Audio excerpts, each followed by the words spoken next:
Let's turn now to sports and culture commentator Paul Dung. And Paul, talk to us about the games. Obviously, they were slated for earlier. The pandemic got in the way. But this is also the first time breakdancing and esports have been included. Give me your thoughts overall on the games.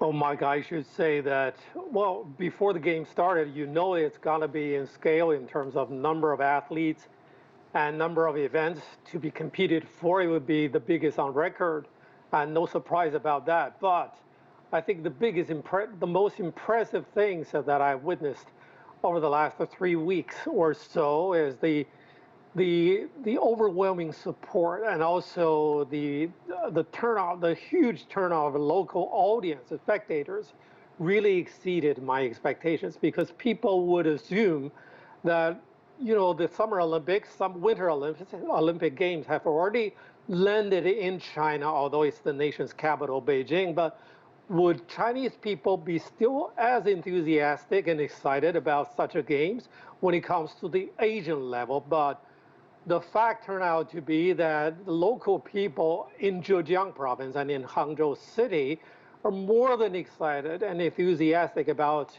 their own games, their very first experience of hosting such a games.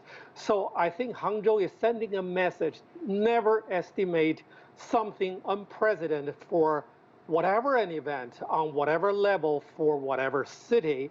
It's going to be a huge opportunity if the organizers or the owners of such a games, being the Olympics or the Asian Games, when you decide to take it over to a new place, you never underestimate the final result.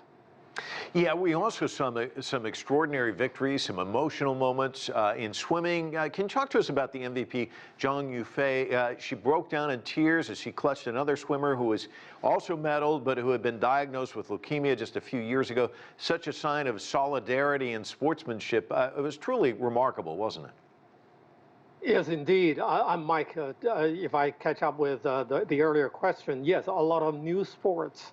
I think it means more than, you know, for the OCA to further popularize such new sports and be better prepared for a lot of nations in this continent for the Olympic Games. But it's more than that.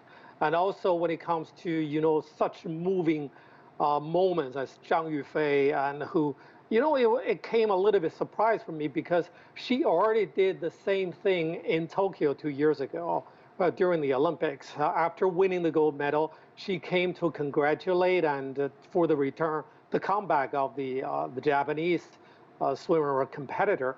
And that moment reappeared in Hangzhou. And so the local audience had a better feel and touch about this emotional moment. I think, yeah.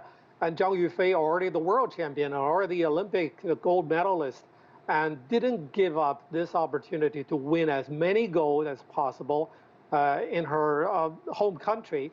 And yeah, this is really something spectacular, and it takes more time for me to come to terms with, you know, what motivated you to compete so hard after winning the gold of the Olympics and also the World Championships.